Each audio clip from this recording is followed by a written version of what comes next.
नमो नमः। एकादशः पाठः दशमः त्वमसि। इस पाठ का अभ्यास आज हम इस वीडियो में देखेंगे। पहला है उच्चारणम कुरुत। पुल्लिंगे, स्त्रीलिंगे, नपुंसकलिंगे। एकः, एका, एकम। द्वौ, द्वे, द्वे। त्रयः, तीस्रः, त्रीणि। चत्वारः, चतस्रः, चत्वारि। पंच, षट, सप्त, अष्ट, नव, दश। तो पंच से दश तक तीनों लिंगों में एक ही तरीके से लिखा जाता है। दूसरा है प्रश्नानाम उत्तराणि लिखत। पहला है कति बालकाः स्नानाय अगच्छन्। कितने बालक नहाने के लिए गए थे। दश बालकाः स्नानाय अगच्छन्। 10 बालक नहाने के लिए गए थे। ते स्नानाय कुत्र अगच्छन्। वे सब नहाने के लिए कहाँ गए थे। ते स्नानाय नदीम अगच्छन्।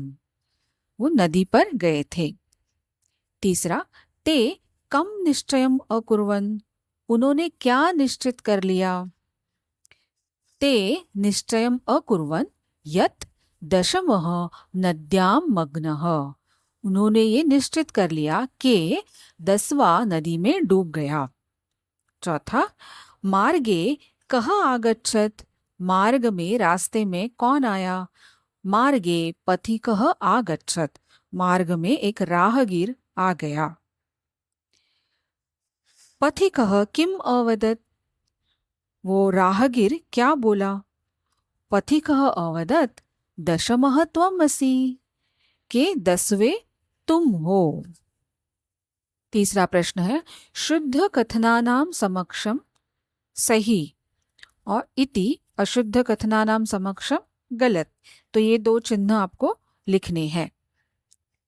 दश बालकाः स्नानाय अगच्छन्। सही जवाब। सर्वे वाटिकायाम अभ्रमन्। गलत। तो क्योंकि सब नदी गए थे, वाटिका नहीं गए थे। ते वस्तुतः नवबालकाः एव आसन्। तो नहीं, वस्तुतः वे 10 बालक थे। तो ये गलत है। बालकः स्वं न अगणयत्। सही है। जिन्होंने भी गणना की उन्होंने खुद को नहीं गिना, इसलिए तो उन्हें 9 मिले 10 की जगह। आगे, एकः बालकः नद्यां मग्नः। ये गलत है। ते सुखिताः तुष्णिम अतिष्ठन्। क्या वो खुशी खुशी चुपचाप खड़े रहे। नहीं, तो वो दुखी होके खड़े थे, इसलिए ये गलत है। को अपि पथिकः न आगच्छत्। ये गलत है। नायकः अवदत् दशमः त्वम् असि इति। तो ये नायक ने नहीं कहा था, ये पथिकः ने कहा था, इसलिए ये गलत है। ते सर्वे प्रहृष्टाः भूत्वा गृहम् अगच्छन्। वे सब खुश होके घर चले गए, तो ये सही है। चौथा है मंजुषातः शब्दान् चित्वा रिक्त स्थानानि पूरयत। तो मंजुषा में आपको कौन से शब्द दिए हैं। गणयित्वा गिनती करके, श्रुत्वा सुनकर, दृष्ट्वा देखकर, कृत्वा करके, गृहीत्वा और तीर्त्वा पार करके। तो ये सब त्वांत धातु साधित अव्यय है। ते बालकाः तीर्त्वा नद्याः उत्तीर्णाः। वे सब बालक तैर कर नदी पार कर गए। पथिकः बालकान् दुःखितान् दृष्ट्वा अपृच्छत्। राहगीर ने बालकों को दुखी देख कर पूछा।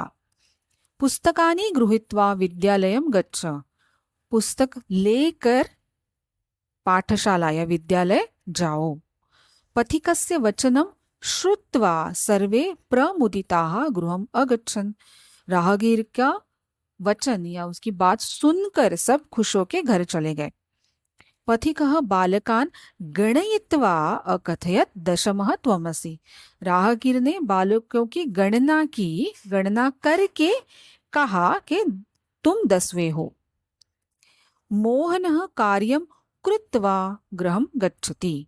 मोहन कार्य, काम करके घर जाता है। पांचवा है चित्राणि दृष्ट्वा संख्यां लिखत। तो पहले चित्र में हमें 8 बॉल दिख रहे हैं, इसलिए यहाँ हमें लिखना है अष्ट कंदुकानी। कंदुक मतलब बॉल, और यहाँ पे क्योंकि बहुवचन है इसलिए हम कंदुकानी ऐसे लिखा हुआ है।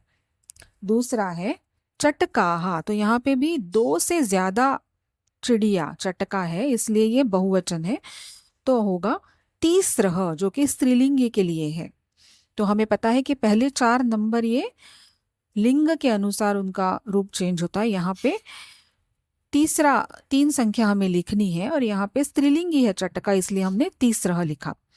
फिर एकम पुस्तकम, तो यहाँ पे पुस्तकम ये नपुंसक लिंग है और एक है इसलिए हम कहेंगे एकम पुस्तकम। मयूरो, तो 2 मयूर है, 2 मोर है और वो पुल्लिंगी है, इसलिए पुल्लिंग शब्द में 2 संख्या कैसे लिखते हैं, तो द्वौ, द्वौ मयूरो। आगे है बालिके, 2 बालिका है, बालिका स्त्रीलिंगी है तो हम कहेंगे द्वे बालिके। फिर 6 दिख रहे हैं हमें तालाहा, ताले लॉक्स, तो इसलिए हम कहेंगे षट तालाहा। पंच कपोताहा, 5 कबूतर। दश पत्राणी, 10 पत्ते। तो इसी के साथ हमारा अभ्यास यहीं पे खत्म होता है। मैं आशा करती हूँ आपको ये अच्छे से समझ आ गया है। अगर कुछ प्रश्न है तो आप कमेंट्स में लिख सकते हैं। अगर आपको ये वीडियो अच्छा लगा है, यूजफुल लगा है, तो ज़रूर से लाइक कीजिए और चैनल को सब्सक्राइब कीजिए। धन्यवाद।